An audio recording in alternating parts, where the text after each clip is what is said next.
ఉన్న బంగారాన్ని విడిపించి ఆ రోజు ఆన్లైన్ రేటుకే మేము కొంటాం. Sharma gold company. Welcome to Suman TV. నేను మీ సుమన్ టీవీ నాగ్.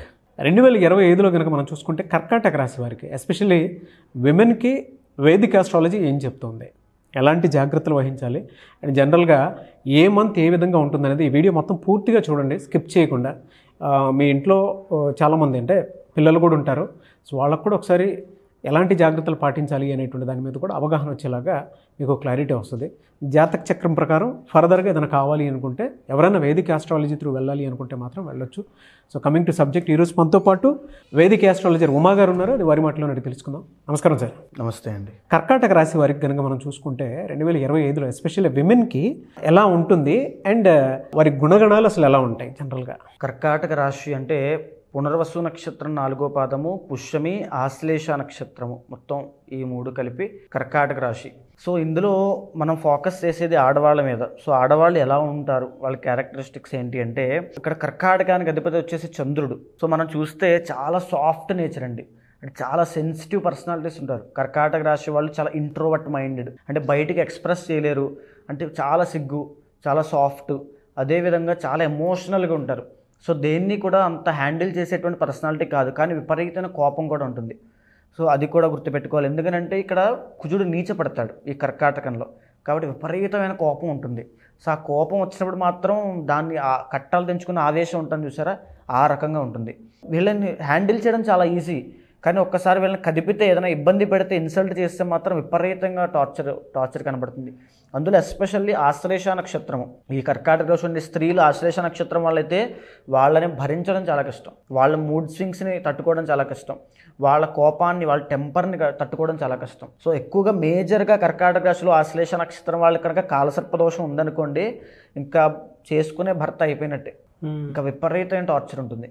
అంటే ఆమె స్వభావం అలా ఉంటుంది, ఏదైనా సరే చాలా స్ట్రైట్ ఫార్వర్డ్గా, ఇంకా లౌక్యం అనేది ఉండదు, కోపము, విపరీతంగా కోపము, నా మాటే వినాలి అనేటువంటి ఆ ఇగో ఉంటుంది ఎక్కువ. అదేవిధంగా వీళ్ళకి కర్కాటక రాశి వాళ్ళకు ఉన్నటువంటి అదృష్టం ఏంటంటే, 2nd లార్డ్ అదేవిధంగా 10th లార్డ్ కూడా కుజుడు, ఇక్కడ రవి అవుతారు. సో వీళ్ళు కనుక గవర్నమెంట్ జాబ్ మీద ఫోకస్ చేస్తే, కర్కాటక రాశి వాళ్ళు ఎవరైనా సరే గవర్నమెంట్ జాబ్ మీద ఫోకస్ చేస్తే ఆడవాళ్ళు ఖచ్చితంగా గవర్నమెంట్ జాబ్ వస్తుంది. రైల్వే డిపార్ట్మెంట్ అయినా, మెడికల్ ఫీల్డ్లో అయినా, వీళ్ళు ఏదైనా MBBS కానీ ఇలాంటివి చదివితే గవర్నమెంట్ డాక్టర్స్ కింద అయ్యే అవకాశాలు చాలా ఎక్కువ ఉంటాయి. అదేవిధంగా ఎలక్ట్రికల్ డిపార్ట్మెంట్ అవ్వచ్చు, ఇంజనీరింగ్ అవ్వచ్చు. ఇంజనీరింగ్లో కూడా అంటే గవర్నమెంట్ కాకపోయినా సరే కుజుడు ఎప్పుడు కూడా ఇంజనీరింగ్ కూడా ఇండికేట్ చేస్తుంటాడు. ఇంజనీరింగ్ అయినా, వీళ్ళు సొంతంగా పెట్టేటువంటి ఏ బిజినెస్ మ్యానుఫ్యాక్చరింగ్ యూనిట్స్ అయినా, రిలేటెడ్ టు ఏ కిచెన్కి సంబంధించిన సామాన్లు అయినా, సో వీళ్ళకి ఎక్సలెంట్ ఫ్యూచర్ ఉంటుంది. ఫ్యూచర్ విషయంలో వీళ్ళు చూసుకోవాల్సిన అవసరం లేదు. ఈవెన్ ఈ యొక్క కర్కాటక రాశి స్త్రీలు మాత్రము రియల్ ఎస్టేట్లో కూడా చాలా అభివృద్ధి చెందుతారు. అన్ని తెలివితేటలు వీళ్ళకుంటాయి. గవర్నమెంట్ అఫీషియల్స్తో డీల్ చేస్తుంటారు, లేదా ఒక IAS IPS లాగా ఆథరైజ్డ్ పీపుల్లో ఉంటారు. ఒక గవర్నమెంట్ అఫీషియల్స్ కింద ఒక పొలిటికల్ కెరీర్ అవ్వచ్చు. ఈ ఆడవాళ్ళకి చాలా, ఎస్పెషల్లీ ఆడవాళ్ళకి పొలిటికల్ కెరీర్ చాలా బ్రహ్మాండంగా ఉంటుంది. సో వీళ్ళు చిన్నప్పటి నుంచి ఆ గైడెన్స్తో వెళ్ళాలి, ఎందుకంటే ద్వితీయ స్థానం సింహం అవుతుంది కాబట్టి చిన్నప్పటి నుంచి ఆ గైడెన్స్తో వెళ్తే, వీళ్ళని ఎవరైనా పట్టుకుని నడిపిస్తే కనుక విపరీతమైన రాజయోగం పడుతుంది, కెరీర్ ఎక్సలెంట్గా ఉంటుంది. అయితే ఇంకా కర్కాటక రాశి వాళ్ళు కనుక మీకు 4th హౌస్ శుక్రుడు అవుతాడు కాబట్టి పెళ్ళయిన తర్వాత ఎక్సలెంట్ ఇది ఉంటుంది, అంటే యోగం పడుతుంది పెళ్ళైన తర్వాత. కానీ మ్యారీడ్ లైఫ్లో మాత్రం చాలా సమస్యలు వస్తాయి. మీరు కనుక తీసుకుంటే డైవర్స్ కేసులు ఎక్కువ ఏ రాశికి ఉంటాయంటే కర్కాటక రాశికి ఉంటాయి. ఎందుకు అని అంటే, ఒరిజినల్ 7th హౌస్ వచ్చి మకరం అవుతుంది శని. సో శని ఎప్పుడు కూడా సక్సెస్ఫుల్ మ్యారీడ్ లైఫ్ ఇవ్వడు. సో కర్కాటక రాశి వాళ్ళకి మ్యారీడ్ లైఫ్ అనేది ఒక శాపం లాంటిది. అందులో ఆశ్లేష నక్షత్రానికి ఇంకా టార్చర్, వీళ్ళకి కూడా టార్చరే. అదేవిధంగా వీళ్ళకి ఎక్సలెంట్ ఫ్యామిలీ అట్మాస్ఫియర్ అంటే చాలా ఇష్టం, కానీ వీళ్ళకి అదే దొరకదు చెప్పాలంటే. ఎందుకంటే తుల శుక్రుడు అవుతాడు కాబట్టి, కానీ ఒక లగ్జరియస్ లైఫ్ అనుభవించడానికి ఇష్టపడతారు. ఏదైనా నేను గొప్పగా బ్రతకాలి, అది చేయాలి, ఇది చేయాలి, ఆశలు మాత్రం చాలా ఎక్కువ ఉంటాయి, విపరీతమైన ఆశలు. వీళ్ళ ఎక్స్పెక్టేషన్స్ రీచ్ అవ్వడం చాలా కష్టం. ఈ 4వ స్థానం శుక్రుడు అవుతాడు కాబట్టి ఒక లగ్జరియస్ లైఫ్లో జీవించడం కానీ, అంటే ఎప్పుడైతే 35-40 వస్తాయో, మిడ్ ఏజ్ వస్తుందో, అక్కడి నుంచి వీళ్ళకి లగ్జరీ లైఫ్ స్టార్ట్ అవుతుంది.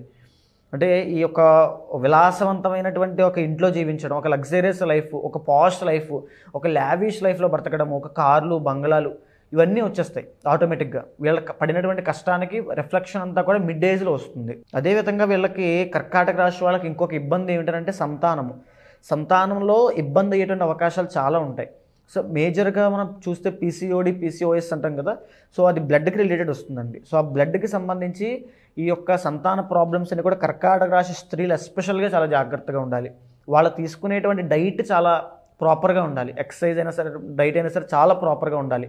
సో ఎప్పుడైతే వాళ్ళు వీటి మీద ఫోకస్ చేసి ఆరోగ్యం చూసుకుంటారో సంతానపరంగా పుట్టినటువంటి సంతానం కూడా వీళ్ళకంటే చాలా గొప్పగా ఉంటారు. కానీ సంతానం పుట్టేటువంటి సమయంలో మాత్రం చాలా ఇబ్బంది అవుతుంది, చాలా ఇబ్బంది పడతారు. అంటే నిలబడుతుందా లేదా, మిస్క్యారీ అయ్యే అవకాశాలు, చాలా వరకు ప్రెగ్నెన్సీ రాకపోవడము, ఇలాంటి ఇబ్బందులు కనబడతాయి. సో అదేవిధంగా ఈ కర్కాటక రాశి స్త్రీలు కనుక ఎస్పెషల్లీ లావుగా ఉన్నవాళ్ళు, సో ఇలా ఎందుకు చెప్తున్నానంటే ఒబేసిటీ అంటాం కదా, సో ఒబేసిటీ ఉన్నటువంటి స్త్రీలు అయితే కొలెస్ట్రాల్ విషయంలో అవ్వచ్చు, హార్ట్ ప్రాబ్లం విషయంలో చాలా జాగ్రత్తగా ఉండాలి.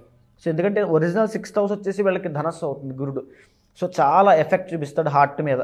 సో ఎవరైతే మిడ్ ఏజ్ దాటి సో ఉంటారు కర్కాటక రాశి స్త్రీలు, వాళ్ళు హార్ట్ ప్రాబ్లం ఆ విషయంలో చాలా జాగ్రత్త తీసుకోండి. తినే విషయంలో మాత్రం చాలా జాగ్రత్తగా ఉండాలి. ఎందుకంటే గురుడు ఎప్పుడైనా సడన్ ఫోకస్ ఇస్తాడు, సడన్గా ఏదోటి క్రియేట్ చేస్తాడు, కాబట్టి చాలా జాగ్రత్తగా ఉండాలి. సో ఇందాక నేను చెప్పాను కర్కాటక రాశి వాళ్ళకి 7th హౌస్ వచ్చేసి మకరం అవుతుంది. సో దీనివల్ల మేజర్గా మ్యారీడ్ లైఫ్లో చాలా ఇబ్బందులు వస్తాయండి. సో అందరికీ నేను చెప్పను, ఇండివిజువల్ జాతకంలో కనుక గొప్ప యోగం అంటే అది ఓవర్కమ్ అవ్వచ్చు, కానీ నేను చెప్పేది యాక్చువల్ బ్లూ ప్రింట్, దీని మీద పెరగచ్చు, దీని మీద తగ్గచ్చు. సో కర్కాటక రాశి వాళ్ళకి మ్యారీడ్ లైఫ్లో ఖచ్చితంగా ఇబ్బందులు వస్తాయి, ఓకే ఖచ్చితంగా. సో వీళ్ళకి ఏంటంటే కర్కాటక రాశి వాళ్ళు ఇన్ జనరల్గా యూజువల్గా వీళ్ళకి పూర్ణాయుష్ అనేది ఉంటుంది, అంటే చాలా ఎక్కువ కాలం బ్రతుకుతారు, 84, 85. సో ఎక్కువ ఉంటారు వీళ్ళు, ఆయుష్ మాత్రం చాలా ఎక్కువ ఉంటుంది. ఎందుకంటే ఒరిజినల్ 8th లార్డ్ శని అవుతాడు కాబట్టి ఎక్కువ ఆయుష్ ఉంటుంది. కానీ విపరీతమైన మానసిక ఒత్తిడి, సో ఇందాక నేను చెప్పాను కదా అసలు ఎమోషనల్ ఎక్కువ ఉంటారు, సెన్సిటివ్ ఎక్కువ ఉంటారు, వీళ్ళు బాధపడడం, ఎదుటి వాళ్ళు బాధ పెట్టడం. సో అలా ఉంటుంది నేచర్ వీళ్ళు, చాలా సాఫ్ట్ స్పోకెన్, కానీ లోపల మాత్రం చాలా కోపము, బాధ ఇవన్నీ లోపల అలా ఓడ్చుకొని ఒగ్గబెట్టుకుని ఉంటారు చాలా ఓర్పుతో. అదేవిధంగా ఎప్పుడైతే ఇంకా చెప్పాలంటే డబ్బు విషయంలో చెప్పాలంటే వీళ్ళు సంపాదించిన దానికన్నా వచ్చిందే ఎక్కువ ఉంటుంది, అంటే వంశపారంపర్యంగా వచ్చిన ఆస్తి ఎక్కువ ఉంటుంది ఆడవాళ్ళకి. సో లేకపోతే పెళ్ళైన తర్వాత ఎక్కువ కలిసి రావడము, సో లైఫ్లో చాలా గ్రోత్ అనేది పెళ్లి తర్వాత రావడం అనేటువంటి చాలా ఎక్కువ జరుగుతుంటాయి. ఈ కర్కాటక రాశి వాళ్ళు ఎవరైనా సరే పెళ్లి చేసుకునే ముందు మాత్రము జాతకం ఖచ్చితంగా చూపించుకోవాలి, లేకపోతే మ్యారీడ్ లైఫ్లో చాలా ఇబ్బంది పడతారు. ఓకే. సో ఎప్పుడైతే వీళ్ళు కనుక మాకు బిజినెస్ కావాలి అనుకున్నారనుకోండి, మాకు జాబ్ కెరీర్ వద్దు, నాకు బిజినెస్ కావాలి అనుకుంటే మాత్రము పార్ట్నర్షిప్ లేని బిజినెస్ పెట్టుకోవాలి. పార్ట్నర్షిప్ కనుక బిజినెస్లో పెట్టుకున్నారంటే కర్కాటక రాశి వాళ్ళు ఫెయిల్ అయిపోతుంది, ఖచ్చితంగా నష్టపోతారు. సో ఎప్పుడైతే కర్కాటక రాశి వాళ్ళు ఇండివిజువల్గా నుంచుని వాళ్ళు లీడ్ చేసుకుంటే వాళ్ళ బిజినెస్ని ఎక్సలెంట్గా ఉంటుంది. సో అందులో కూడా ఎలాంటి బిజినెస్ చేస్తే బాగుంటుంది అని అంటే ఎక్కువగా కర్కాటక రాశి వీళ్ళకి ఓర్పు సహనం అనేది ఎక్కువ ఉంటుంది, ఎమోషనల్. కాబట్టి వీళ్ళు ఆడవాళ్ళకి సంబంధించినటువంటి కాస్మెటిక్స్, బ్యూటీ ప్రొడక్ట్స్, ఎందుకంటే శుక్రుడు చాలా బాగుంటాడు, ఇంటీరియర్ డిజైనింగ్స్ అవ్వచ్చు, వీళ్ళ మంచి ఆర్టిస్టులు ఉంటారు వీళ్ళలో, కర్కాటక రాశి వాళ్ళ మంచి అడ్మినిస్ట్రేటర్స్ ఉంటారు వీళ్ళలో. సో అలాంటి వాటి మీద ఫోకస్ చేస్తే కనుక చాలా బ్రహ్మాండంగా ఉంటుంది. సో అదేవిధంగా మ్యానుఫ్యాక్చరింగ్ యూనిట్స్ కొత్తగా క్రియేటివ్గా ఆలోచించడం, ఎందుకంటే కుజుడు అవుతాడు కాబట్టి క్రియేటివ్గా డిఫరెంట్ స్టైల్లో ఆలోచించడం, కొత్త పదార్థాలు కనిపెట్టడము, ఇంట్లో ఉండేవే, ఇంట్లో క్రియేటివ్ మైండ్ సెట్, డిజైన్స్, కొత్త డిజైన్స్, ఈ రకంగా కొత్త ఆలోచనలు చాలా యూనిక్గా ఉంటారు. ఓకే. సో వాళ్ళ టాలెంట్ మాత్రం బయటికి రాదు, ఎందుకంటే వాళ్ళు ఇంట్రోవర్ట్ మైండెడ్, అంటే అందరితోనూ కలిసిపోయి ఒకేసారి చెప్పేయడం, సో ఇలా ఉండదు ఎప్పుడో. కానీ వాళ్ళకి అందుకే ప్రాపర్ గైడెన్స్తో కనుక వీళ్ళు ఉంటే చిన్నప్పటి నుంచి ఎక్సలెంట్ కెరీర్ ఉంటుంది. ఎలా సార్ అంటే వీళ్ళకి జనరల్గా అడుగుతున్నాను, 2025లో ఏ మంత్లో ఏ విధంగా ఉండే అవకాశం ఉంటుందండి? ఇక్కడ కర్కాటక రాశి వాళ్ళకి మనం చూస్తే జరిగిన 2 సంవత్సరాల నుంచి నాగరాజు గారు అష్టమ శని అనేటువంటిది నడుస్తుంది. అష్టమ శని అంటే కర్కాటక రాశి నుంచి శని కుంభంలో ఉన్నాడు కాబట్టి ప్రజెంట్ 8th హౌస్లో ఉన్నట్టు. సో దీనివల్ల వీళ్ళకి ఏంటంటే ఫైనాన్షియల్గా, ఆరోగ్యపరంగా, అదేవిధంగా మానసికంగా కూడా చాలా ఒత్తిడి అనేది ఎక్కువ ఉంది ఇప్పటిదాకా. సో మీరు ఎవరిని కర్కాటక రాశి స్త్రీలను పట్టుకుని అడిగినా వాళ్ళు ఇదే మాట చెప్తారు. సో ఏం జరుగుతుందో అర్థం కావట్లేదు, ఇది ఉంటుంది. సో మార్చి 30 తర్వాత అష్టమ శని దోషం వెళ్ళిపోబోతోంది. సో వెళ్ళిపోయిన తర్వాత ఏదైతే మే 18వ తారీఖు తరువాత రాహువు మీనంలోంచి కుంభంలోకి వస్తున్నాడు, అంటే కర్కాటక రాశికి 8th హౌస్ వస్తుంది. అష్టమ స్థానంలో రాహు ఉండడం వల్ల కొత్త ఆర్థిక భారాలు పడతాయి. అంటే ఫర్ సపోజ్ కర్కాటక రాశి వాళ్ళు ఒక కంపెనీలో పనిచేస్తున్నారు అనుకోండి, సో మార్చి 30 తర్వాత ఓకే మంచి ఛాన్స్ నాకు దొరికిందని వేరే కంపెనీలోకి వెళ్ళిపోతారు. మే 18 తర్వాత రాహు ఎప్పుడైతే 8th హౌస్లోకి వస్తాడో వీళ్ళకి ఇంకో కొత్త, అంటే ముందు గొయ్యి వెనక నొయ్యి అన్నట్టు ఉంటుంది. సో ఆ రకమైన ఇబ్బందులు అనేవి ఖచ్చితంగా కనబడతాయి. ఇంకా మోరోవర్ మనం చూస్తే ఇప్పుడు గురుడు వృషభంలో ఉన్నాడండి. సో కర్కాటక రాశి లాభంలో ఉన్నట్టు. సో గురుడు యొక్క బలం చాలా బాగుంది. సో అంటే ఇప్పుడు ప్రజెంట్ టైమ్స్లో ఎంత ఆర్థిక ఇబ్బందులు, మానసిక ఒత్తిడి ఉన్నప్పటికీ కూడా ఫ్లో ఆఫ్ మనీ అనేది ఆగదు, వస్తూనే ఉంటుంది. కానీ ఎప్పుడైతే మే 15వ తారీఖు తర్వాత గురుడు మిథునంలోకి వస్తాడో ఫ్లో ఆఫ్ మనీ అనేటువంటిది ఆగుతుంది. రాబడి కన్నా ఖర్చులు విపరీతంగా ఎక్కువైపోతాయి. సో మానసికంగా చాలా ఒత్తిడి ఎక్కువైపోతుంది. ఇంకా శని దోషం మాత్రమే పోతుంది, రాహు గురుడు కూడా బ్యాడ్ పొజిషన్లోకి వెళ్ళబోతున్నారు. కాబట్టి వీళ్ళు చేయాల్సింది ఏంటంటే శివారాధన ఎక్కువగా చేయాలి. వీళ్ళ ఇండివిజువల్ జాతకం కనుక చూపించుకుని అక్కడ యోగం ఉందనుకోండి, దాన్ని యాక్టివేట్ చేయాలి. ఆ పూజల ద్వారా వాటిని యాక్టివేట్ చేశారనుకోండి, లేదా మంత్రజపం చేసి యాక్టివేట్ చేశారనుకోండి. గురుడికి అధిపతి శివుడు కాబట్టి శివారాధన, నిత్యము శివనామస్మరణ చేయడము, లేకపోతే గోసేవ ఎక్కువగా చేయడము. ఈ యొక్క కర్కాటక రాశి స్త్రీలు ఎస్పెషల్గా గురువారము శనగలు దానంగా ఇవ్వడము, లేకపోతే దత్తాత్రేయ స్వామి వారిని ఆరాధన ఎక్కువగా చేయడం లాంటివి చేస్తే. సో ఇక్కడ రాహు ఎగైన్ మళ్ళీ అష్టమ స్థానంలో ఇబ్బంది పెడుతున్నాడు కాబట్టి దుర్గాదేవి యొక్క ఆరాధన ఎక్కువగా చేయడము, లేదా చండీ హోమం జరిపించడము, లేకపోతే వారాహి హోమం చేయడము, ఇలాంటివి చేస్తే వీళ్ళకి మానసిక ఒత్తిడి తగ్గుతుంది. అనవసరమైన తర్వాత అంటే మే తర్వాత ఎలా ఉంటుందండి? మే తర్వాత నుంచి మళ్ళీ గురుడు ఎప్పుడైతే కర్కాటకంలోకి వస్తాడో అక్టోబర్ నుంచి మళ్ళీ ఎక్సలెంట్గా ఉంటుంది.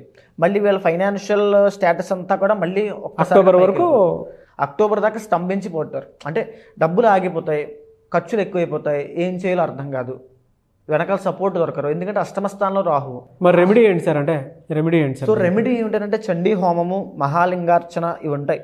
సో శివుడికి సంబంధించిన మహాలింగార్చన చేశారనుకోండి, విపరీతమైన గురుబలం పెరుగుతుంది. కనకపుష్యరాగం పెట్టుకోవడము, అదేవిధంగా వారాహి హోమం చేయడము. రాహు కేవలము దుర్గాదేవికి మాత్రమే లొంగుతాడు. దోషాలు ఏముంటాయి సార్ జనరల్గా? దోషాలు అంటే ఇక్కడ కర్కాటక రాశి వాళ్ళకి ఆశ్లేష నక్షత్రం చూసుకొని జనరల్గా సర్ప నక్షత్రం వాళ్ళకి చాలా కోపం ఎక్కువ ఉంటుంది. సో వాళ్ళకి అంటే ఇండివిజువల్ జాతకంలో ఏ కుజదోషమో కాలసర్పదోషమో, లగ్నం బాగోకపోవడము, సప్తమ స్థానం వీక్గా ఉండడము, దశమ స్థానం పాడవ్వడము, ఇలాంటివి జరిగాయి అనుకోండి. కెరీర్లో, మ్యారీడ్ లైఫ్లో, ఆరోగ్యపరంగా, మెంటల్ హెల్త్, ప్రతిదీ ఎఫెక్ట్ అవుతుంది. ప్రతిదీ ఇంటర్లింక్డ్ నాగరాజు గారు. సో మనం ఇక్కడ గోచారము ఈ యొక్క ఇండివిజువల్ జాతకాన్ని కూడా లింక్ చేస్తే అప్పుడు ఒరిజినల్ ప్రెడిక్షన్ ఏంటో బయటకు వస్తుంది. కాబట్టి ఇండివిజువల్ జాతకంలో ఏముంది దోషం, ఏ వారం వీళ్ళకి ఎక్కువ కలిసి వచ్చే అవకాశం ఉంటుంది? వీళ్ళకి ఎక్కువగా సోమవారం అండి. సోమవారం శుభకార్యమైనా సోమవారంలో చేసుకోవచ్చు. శుభకార్యాలు కాదు, వీళ్ళకి సోమవారం అనేటువంటిది ఒక ఇంటర్లింక్డ్ ఉంటుంది. వీళ్ళ జీవితానికి సోమవారానికి ఒక లింక్ ఉంటుంది వీళ్ళు గమనిస్తే కనుక. సో వీళ్ళు కనుక ఏ శుభకార్యమైనా బుధవారం చేసుకోవాలి. బుధవారం నాడు కనుక పెట్టుకుంటే బ్రహ్మాండంగా ఉంటుంది. ఎనీవేస్ థ్యాంక్ యూ అండి, thank you so much Uma గారు. అయితే చాలామంది మీ దగ్గర జాతక చక్రం ప్రకారం వాళ్ళకు ఉండేటువంటి ప్రాబ్లమ్స్ ఏవైతే ఉన్నాయో, ఎస్పెషల్లీ 2025లో ఏదైనా సరే వీడియో చూసిన తర్వాత అయినా సరే జాతక చక్రం ప్రకారం ముందుగానే గ్రహించి ఏం దోషం ఉందో కనుక్కొని ముందుకు వెళ్ళాలి అనుకున్నటువంటి వాళ్ళు ఉంటారు. రెమెడీస్ కోసం, పూజల కోసం అయినా సరే, హోమాల కోసం అయినా సరే మిమ్మల్ని అప్రోచ్ అవుదాం అనుకుంటారు. ఇంట్లో ఏ క్రతువు జరిగినా సరే మీలాంటి వాళ్ళని అప్రోచ్ అవుదాం అనుకుంటారు. అప్రోచ్ అవ్వచ్చు, ఆ ప్రాసెస్ ఏంటి? తప్పకుండా అండి. ఎందుకనంటే ఈ జరిగినటువంటి రోజుల్లో కూడా ఎంతోమందికి రీసెంట్గా కూడా మనం పూజలు చేసి ఎన్నో మార్పులు తీసుకురావడం జరిగింది సుమన్ టీవీ ద్వారా ఆధ్వర్యంలో. కాబట్టి ఎవరైనా సరే కన్సల్ట్ అవ్వచ్చండి. తప్పకుండా కన్సల్ట్ అయితే ఇండివిజువల్ జాతకం చూసిన తర్వాతనే ఏం చెయ్యాలి ఏంటంటే నిర్ణయించి చెప్తాను. దాన్ని బట్టి కనుక మీరు రెమెడీస్ ఖచ్చితంగా నేను చెప్పిన కనుక ఫాలో అయితే ఎగ్జాక్ట్గా మీ జీవితంలో మార్పులు వస్తాయి. సో మిమ్మల్ని అప్రోచ్ అవ్వచ్చు. తప్పకుండా అండి. అపాయింట్మెంట్ తీసుకోవచ్చు. తప్పకుండా అండి. Anyways thank you so much Uma గారు. నమస్తే అండి. చూసారు కదండి వీడియో. ఈ వీడియోపై మీ అభిప్రాయాన్ని కమెంట్ బాక్స్లో పోస్ట్ చేయండి. అండ్ మీకు ఏదైనా డౌట్ ఉన్నా కూడా కామెంట్ బాక్స్లో రాస్తే నేను ఉమా గారు దాని మీద వీడియో చేయడం జరుగుతుంది.